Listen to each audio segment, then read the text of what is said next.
Captain Sarah Chen stood at the viewing window of the UES Relentless, her dark eyes fixed on the endless sea of stars. The year was 2157, and for 30 years, humanity had been part of the Galactic Concordat. These had been good years, years of growth, learning, and friendship with alien races they once only dreamed about in science fiction. Something felt wrong today. "Captain," called out Lieutenant Wilson from his communication station. "We've lost contact with the Aetherian colony on Proxima B." Again. He frowned at his screen, fingers dancing across the control panel. "That's the third time this week." Sarah walked over to his station, her boots making soft sounds on the polished floor. The Aetherians were humanity's first and closest allies. They never had communication problems. Their technology was too good for that. "Run a full spectrum analysis," she ordered. "Check all frequencies." The bridge crew worked in focused silence. Outside, the stars continued their eternal dance, unaware of the growing tension inside the ship. "Captain," called out First Officer Rachel Parker, "we're picking up a distress signal. It's weak, but it's definitely Aetherian." Sarah straightened her uniform. "Plot a course. Maximum speed." The Relentless jumped to faster than light travel, its engines humming with power. The ship emerged near the Aetherian colony 4 hours later. What they found made everyone on the bridge stop breathing for a moment. Where a thriving colony of 50,000 Aetherians should have been, there was only wreckage. The orbital stations were destroyed.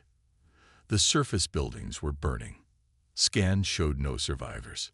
"My God," whispered Rachel. "What happened here?" Sarah's fingers gripped the railing of her command chair. She had visited this colony just 2 months ago. She had eaten dinner with the colony leader, had laughed at his jokes, had promised to bring real Earth coffee on her next visit. "Full sensor sweep," she ordered, keeping her voice steady. "Look for anything that might tell us what did this." The next 12 hours were a blur of activity. They found no survivors, but they found something else. Signs that this wasn't a natural disaster or an accident. This was an attack. Messages started coming in from other human ships. The Aetherian homeworld had gone silent. Then reports came about the Zentari, another allied species, their colonies going dark one by one. The Marax, the Solarians. One by one, Earth's allies were vanishing. An emergency meeting of the Galactic Concordat was called. The Relentless raced back to Earth, where Sarah would have to report what she had seen. The ship's AI displayed news from across human space on the bridge's main screen. Refugee ships were appearing at the edges of human territory, carrying the few survivors of these attacks. In her private quarters that night, Sarah recorded her log entry. Captain's log. Earth date July 15. 2157. Today marks what might be the beginning of the greatest crisis humanity has faced since joining the galactic community. Our allies are being systematically attacked by an unknown force. The Aetherian colony on Proxima B, home to 50,000 souls, is gone. Similar reports are coming in from across the galaxy. She paused, looking at the stars through her window. The strange thing is, human colonies remain untouched. Whatever or whoever is doing this seems to be specifically targeting non-human species. Earth Defense Command has ordered all ships to high alert. Refugee ships are being escorted to safe harbors in human space. The Galactic Concordat is in emergency session. Another pause. I can't help but think about Ambassador Zenra. Just last month, he told me that humanity's greatest strength wasn't our technology or our resources. It was our ability to face impossible odds and refuse to give up. He said that's why the Aetherians chose us as their first contact. Sarah stood up and walked to her window. I fear we're about to be tested on that. Whatever is happening out there, whatever force is trying to destroy our allies, they've made a terrible mistake. They've left humanity standing, and we will not abandon our friends. As the Relentless sped toward Earth, Sarah Chen didn't know it yet, but she was right. Humanity was about to be tested, and in the coming darkness, it would be human determination that would light the way forward. The stars streaked by outside her window, each one a reminder of how vast space was and how many friends they had to protect. The real war hadn't even begun yet, but its shadow was already falling across the galaxy. Lieutenant David Martinez hadn't slept in 36 hours. His eyes burned as he stared at the screens in the UES Relentless's communications lab. Something was hidden in the background noise of space. He could feel it. "You should get some rest," said one of his team members. David shook his head. "Not yet. There's a pattern here." He had been collecting data from all the attacked colonies. Most people thought the attacks came without warning, but David didn't believe in perfect surprises. Every attacker left traces, like footprints in snow. His computer beeped. David sat up straight, suddenly wide awake. There it was, a signal, buried under layers of space noise. He ran it through the decoder again. "Get Captain Chen," he said, his voice tight with tension. "Now." 10 minutes later, Captain Chen stood in the lab, looking at David's findings. Her face grew darker with each passing moment. "Are you absolutely sure about this?" she asked. David nodded. "The signal appears before each attack. It's encrypted, but we cracked it. It's Vorkath. They're behind all of this." The Vorkath Empire, one of the oldest spacefaring races, who had claimed to be neutral in all galactic affairs for centuries. They had stations in every sector, trading posts on every major world. No one had suspected them. "Show me everything," Sarah ordered. The evidence was clear. The Vorkath had developed a weapon that could target specific genetic markers. They could wipe out entire species while leaving buildings and resources intact. They had been planning this for decades, gathering genetic samples through their trading posts, studying each race's DNA. But they had made one mistake. They hadn't been able to crack human genetics. "Human DNA is different," David explained, pointing to his findings. "We're the result of a unique evolutionary path. Their weapon can't lock onto our genetic structure." Sarah immediately called Earth Defense Command. Within hours, she was in a secure video conference with Admiral Foster and other fleet commanders. "The Vorkath weapon is like a key," David explained to the gathered leaders. "It needs to match the lock, the genetic code of each species. But human DNA is like a lock they can't pick. We're not immune by design. We're immune by accident. That's why they left us for last," Admiral Foster said. "They've been trying to solve the human DNA problem." The evidence kept building. The Vorkath had trading posts everywhere because they needed genetic samples. Their neutral stance had been a mask, hiding centuries of preparation. They had planned to eliminate all other advanced species, taking their worlds and resources for themselves. But now humanity knew the truth. On the main screen, they watched a Vorkath ship attack another alien colony. The weapon didn't fire normal weapons. Instead, it released a cloud of engineered particles that sought out specific DNA patterns. Everyone who shared those patterns died within minutes. Buildings, technology, resources, all left perfectly intact. "They're not just killing people," Sarah said, her voice hard. "They're stealing worlds." The meeting ended with new orders. Every human ship was to spread the word. Earth would become a sanctuary for surviving aliens. The human fleet would protect any refugee ships they found. Back on the bridge of the Relentless, Sarah made an announcement to her crew. "What we've learned today changes everything," she said. The Vorkath thought they could hide their crimes in the background noise of space.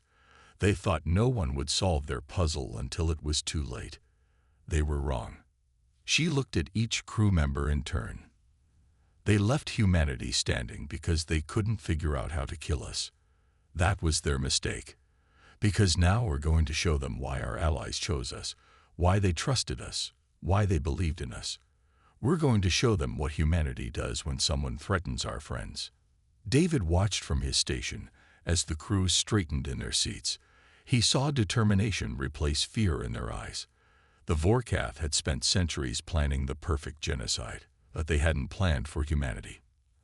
As the Relentless prepared to head back into battle, David sent out a final message to the human fleet. It contained everything he had discovered about the Vorkath weapon. They would need every advantage in the fight ahead. The war was about to change. Humanity was no longer searching for an unknown enemy. They knew who their enemy was, and now they could fight back. Admiral Lisa Foster stood at the window of Earth Defense Command in Denver, watching ships fill the sky. But these weren't human ships. They were refugee vessels, carrying the survivors of the Vorkath attacks. Earth's atmosphere was now crowded with ships of all shapes and sizes, each carrying precious survivors of nearly extinct species. "How many now?" she asked her aide. "Over 2 million refugees in the last week alone, ma'am. More coming every hour." Lisa nodded. Earth had become humanity's fortress, the last safe harbor for their alien allies. Every human colony was opening its doors. Every ship was on rescue duty. They wouldn't abandon their friends. In the medical wing of EDC, Dr. Robert Wilson worked without rest. Alien bodies reacted differently to Earth's environment. Some needed special air mixtures. Others couldn't handle Earth's gravity. His team worked around the clock to keep the refugees alive. "Doctor," called one of his nurses, "the Aetherian children need help. Their breathing is getting worse." Robert rushed to the children's ward. 5 young Aetherians lay in special chambers, their silver skin pale and dull. Their species needed trace amounts of certain gases that Earth's atmosphere lacked. "Adjust the mixture," he ordered. "Add more xenon." He placed his hand on the chamber glass. "Hold on, little ones. We'll figure this out." Above the planet, the UES Relentless and other human ships formed a defensive ring. Captain Sarah Chen watched the refugee ships approach through the safety corridor they'd created. Another Vorkath ship detected. Her sensor officer reported. "Edge of the system. Show them what happens when they come near our home," Sarah ordered. The Relentless's gun spoke. The Vorkath ship, caught trying to sneak close to the refugee route, exploded in silent fire. They wouldn't let the enemy near Earth.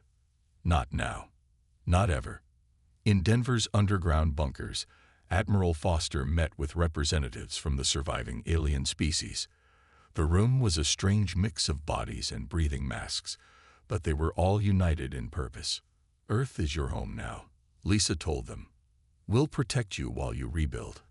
And together, we'll make the Vorkath pay for what they've done." A tall Aetherian stood. His name was Keel, one of the few surviving members of their science council. "You risk everything by helping us," he said. "The Vorkath will come in force." Lisa smiled grimly. "Let them come. Humanity has something they didn't count on. We're really, really good at fighting back when someone threatens our friends."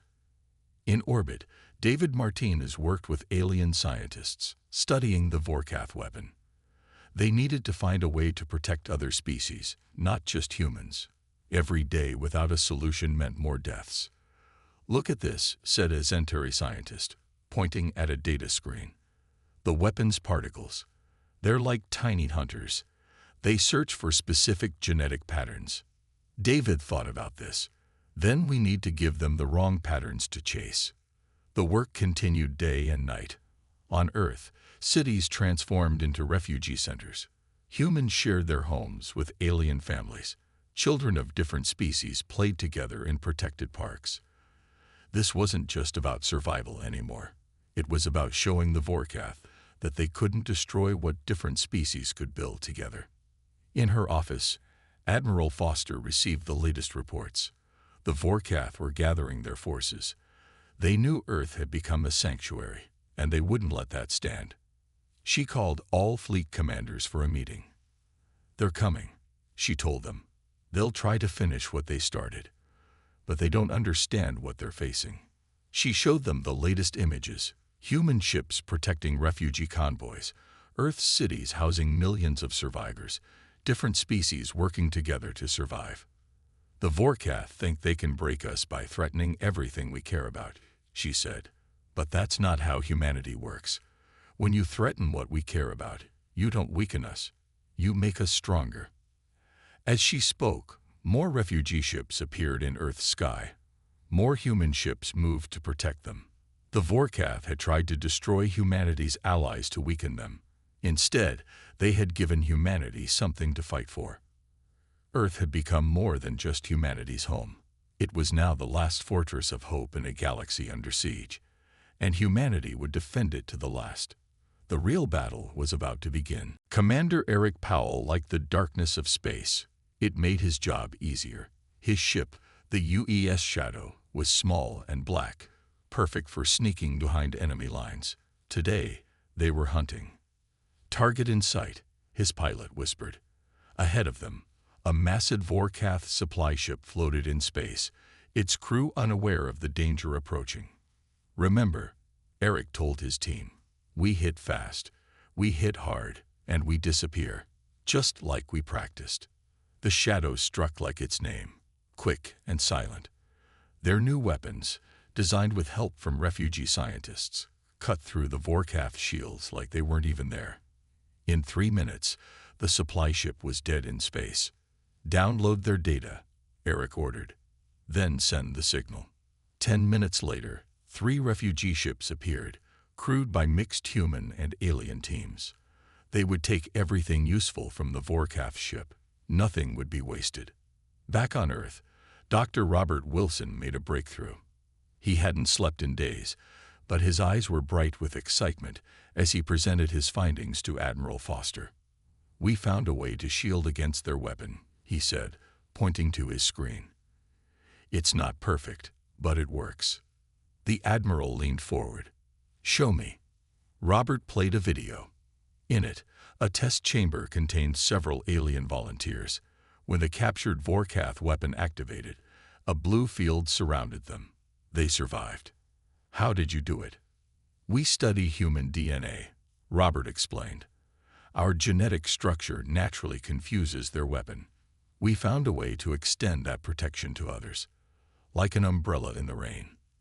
The news spread fast. Every human ship was fitted with the new shields. They couldn't protect whole planets yet, but they could protect ships. It was a start. On the UVS Relentless, Captain Sarah Chen prepared for their biggest mission yet. They had found a major Vorkath base near Proxima Centauri. Taking it would give them their first real victory. "All ships report ready," her communications officer said. Sarah looked at her crew. Some were human, others were survivors from allied species. All were ready to fight. "The Vorkath think they're the hunters," she told them. "Today, we show them what it feels like to be hunted." The Battle of Proxima Centauri changed everything. 40 human ships, protected by Dr. Wilson's shields, attacked the Vorkath base. The enemy never expected such boldness. They never expected their weapons to fail. Commander Powell's Shadow led the first strike, taking out their defense systems. The Relentless led the main attack. On its bridge, Sarah watched her plan unfold. "Their ships are running," someone shouted. "Don't let them escape," Sarah ordered. "Not one ship. The galaxy needs to see this." The battle lasted 6 hours. When it ended, the Vorkath base was destroyed. 13 human ships were lost, but their crews were rescued. Most importantly, they had captured intact examples of Vorkath technology. David Martinez spent weeks studying the captured data. What he found made him smile for the first time in months. "They're scared of us," he told Captain Chen. "Their internal reports show they've never faced anything like humanity before. We don't fight like anyone they've ever seen." Sarah understood. Other species fought with rules, with patterns the Vorkath could predict. Humans fought differently. They adapted. They changed tactics. They never gave up. The victory at Proxima Centauri gave the galaxy hope. News spread through hidden channels. Refugee ships arrived carrying more survivors, but now they also brought stories of human ships appearing from nowhere, striking the Vorkath, and vanishing again. In her office on Earth, Admiral Foster read the reports with satisfaction. The Vorkath had made a fatal mistake. They had left humanity alone because they couldn't kill them easily. Now they were learning why that had been their biggest error. "Send word to all ships," she ordered. "Operation Daybreak begins in 1 week." The real war was just starting. The Vorkath had spent centuries becoming the perfect predators. But they had never faced prey that fought back like humanity. They had never faced prey that turned into predators themselves. As Eric Powell's shadow disappeared into the darkness for another raid, he smiled. The hunters were about to become the hunted. The tide was turning. Chief Engineer Amy Rodriguez stared at her computer screen in the depths of Earth Defense Command. Coffee cups littered her desk, evidence of another sleepless night. But she had done it. She had finally cracked the problem. "Run the test again," she told her team. They were a mix of humans and alien refugees, all working together. On the test floor, a small shift shield generator hummed to life. The new crystals she had developed with help from Aetherian scientists glowed blue. When they fired the captured Vorkath weapon at it, the shield didn't just block the attack, it absorbed it. Amy grabbed her phone. "Get me Admiral Foster. Now." In another part of the complex, an old Aetherian scientist named Ven worked with David Martinez. Ven was one of the few surviving members of the Aetherian High Science Council. He had escaped with critical data about the Vorkath. "Look here," Ven said, pointing at a star map. His hand shook slightly. "The Vorkath have a pattern. Their ships must return to their homeworld every 60 days to recharge their weapons." David's eyes widened. "You mean?" "Yes. We know when they'll be at their weakest." The news spread quickly through Earth's command center. In her office, Admiral Foster called an emergency meeting. Captain Sarah Chen attended through video link from the Relentless, while Commander Eric Powell's dark figure joined from somewhere in deep space.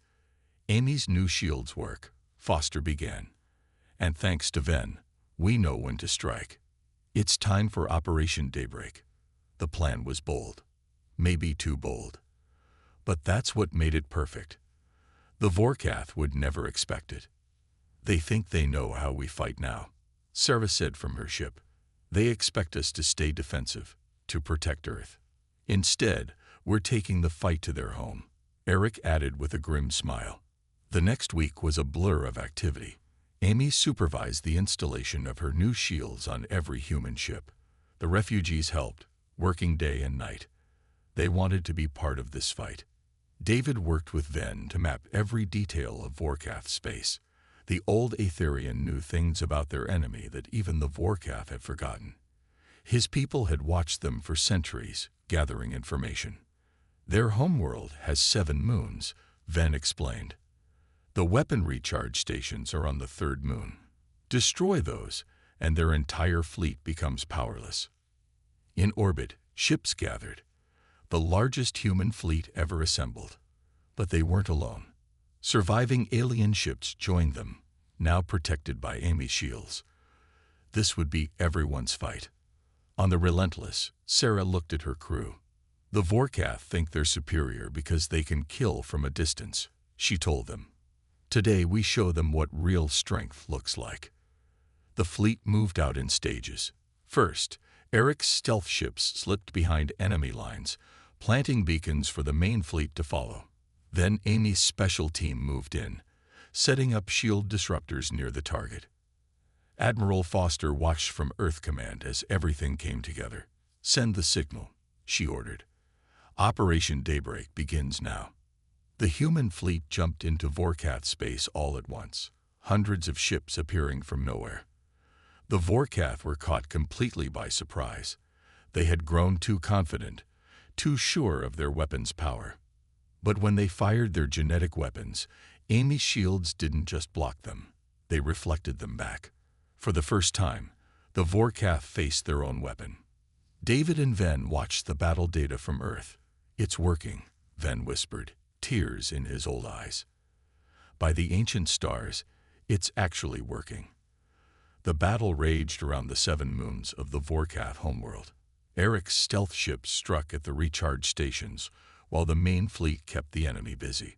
Sarah's Relentless led the charge, its new shields glowing bright against enemy fire. When the 3rd moon exploded, taking the recharge stations with it, A cheer went up through the human fleet. The Vorkath ships began to lose power. Their mighty weapon, the tool they had used to destroy so many species, was useless. Admiral Foster sent one message to the fleet. The tide has turned. Push forward. Show them no mercy. The real battle for the Vorkath homeworld was about to begin. And this time, humanity wasn't just fighting for survival. They were fighting for justice. The Vorkath homeworld burned, not from weapons, but from the light of 1,000 human ships dropping out of faster-than-light travel. Their hulls glowed with Amy's new shields, creating a dawn the Vorkath never expected to see. All ships, attack formation. Captain Sarah Chen commanded from the Relentless. Remember what they did to our friends. Remember why we fight. The Vorkath launched everything they had. Thousands of ships rose from their world's surface. But something was different now. Something had changed. Their greatest weapon, the one that had killed billions, no longer worked. On his stealth ship Shadow, Commander Eric Powell watched the Vorkath fleet scatter in confusion. "They don't know what to do," he reported back to Earth. "They've never had to fight a real battle before." The human fleet split into 3 waves, just as they had practiced. The first wave, led by the Relentless, hit the Vorkath head-on. The second wave, commanded by survivors of destroyed alien worlds, struck from above. The third wave, Eric's stealth ships, attacked from below. In Earth Command, Admiral Foster watched the battle unfold. "Send in the ground teams," she ordered. "Lieutenant Martinez, you're up." David Martinez led a mixed team of humans and aliens onto the Vorkath homeworld. Their mission: destroy the central control center that coordinated the genetic weapon across the galaxy. "Stay close," he told his team as they moved through the alien city. "Remember your training." Above them, Sarah's ship engaged the Vorkath flagship. The enemy admiral's voice came over the comm system, speaking in perfect English. "Why do you do this?" the Vorkath admiral asked. "These aliens are not your kind. Their deaths mean nothing to your species." Sarah's reply was simple. "You're wrong. They're our friends. That means everything to us." The battle turned brutal. Human ships fought with a fury the galaxy had never seen. They didn't just fight with weapons. They fought with anger, with pain, with the memory of billions of dead allies driving them forward. On the surface, David's team reached the control center. The Vorkath guards fell before them, surprised by the mix of human and alien tactics. Inside, they found what they were looking for: the master control for the genetic weapon. "Plant the charges," David ordered. "Let's end this." In orbit, Eric's stealth ships struck at the Vorkath's hidden bases on their moons. Each explosion weakened the enemy's ability to fight back. The Vorkath had never built strong defenses. They had always relied on their special weapon to protect them. "Their shields are failing," Sarah reported from the Relentless. "All ships, push forward." The human fleet surged ahead. Ships that had once carried explorers and traders now carried humanity's wrath. Each captain remembered the destroyed colonies, the dead allies, the children who would never see their homeworlds again. On the surface, David's team finished their work. The charges were set. As they ran for their ships, the control center exploded behind them. The blast lit up the alien sky. "Control center destroyed," David reported. "The weapons system is dead." Admiral Foster's voice reached every human ship. "This is it.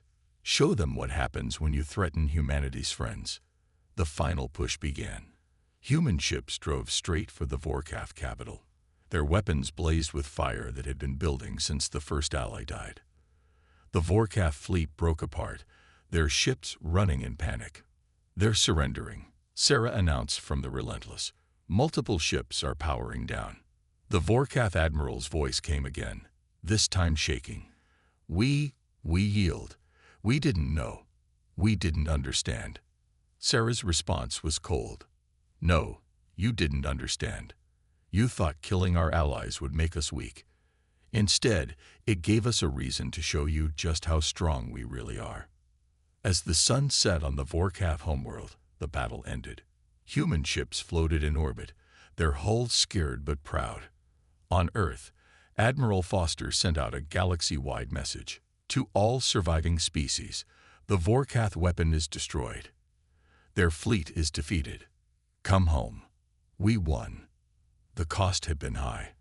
Many human ships were lost. But they had done it. They had avenged their allies. They had shown the galaxy why humanity's friendship was valuable, and why humanity's wrath was terrible.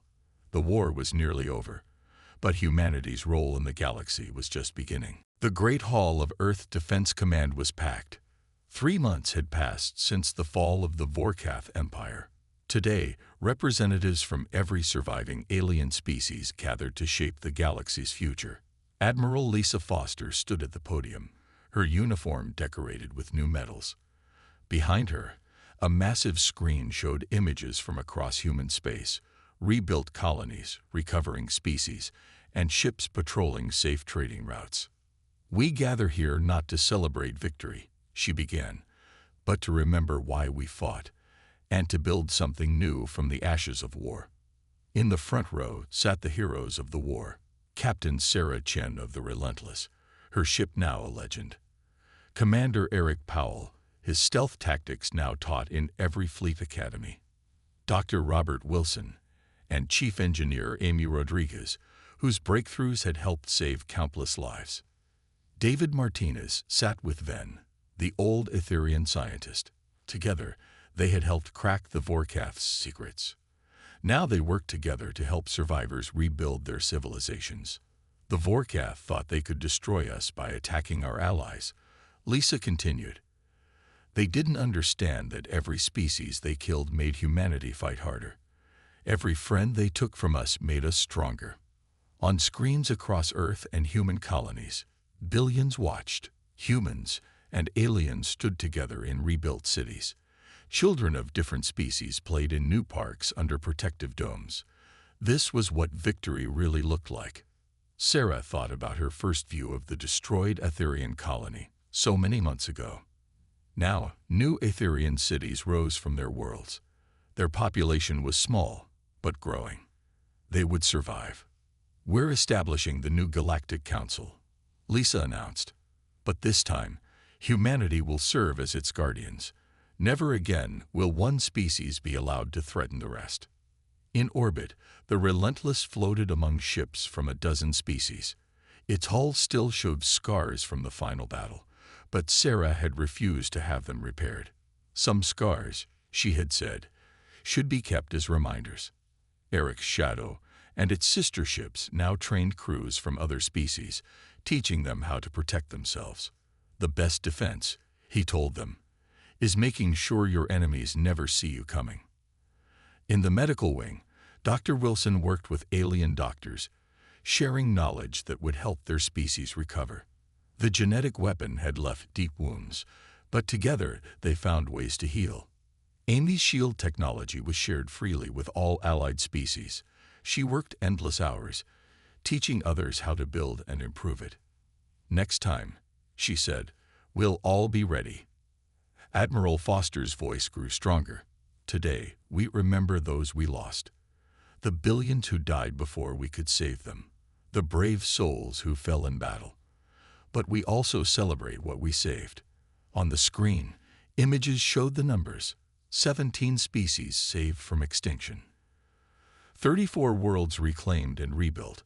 Hundreds of colonies restored. Millions of refugees finally returning home. David looked at Ven, seeing tears in the old alien's eyes. "Your people would be proud," he said softly. "They are proud," Ven replied. "All of our people are proud. Humanity proved worthy of the trust we placed in them so long ago." The ceremony continued. New treaties were signed. New alliances formed.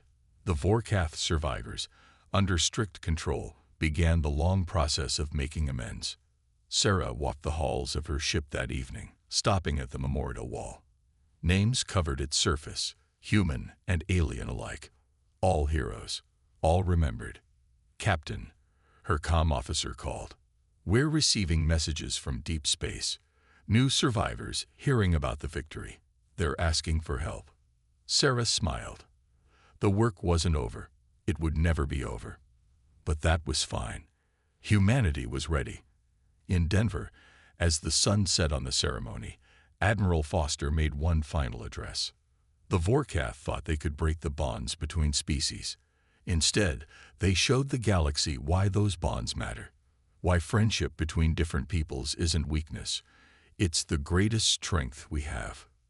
She looked out at the gathered faces, human and alien, all now part of one community. Let the galaxy remember this. Humanity will always stand with its friends. We will always protect those who need protection. And if anyone ever again threatens those we care about, they will learn what the Vorkath learned. She paused, letting her words sink in. When humanity's allies vanish, humanity's wrath will hold the line. Always. The new age had begun. In the skies above Earth, ships from a dozen species flew together, their crews working as one. The galaxy was healing, and humanity had found its true place among the stars, not just as explorers or traders, but as guardians of a peace bought with courage, sacrifice, and unshakable friendship.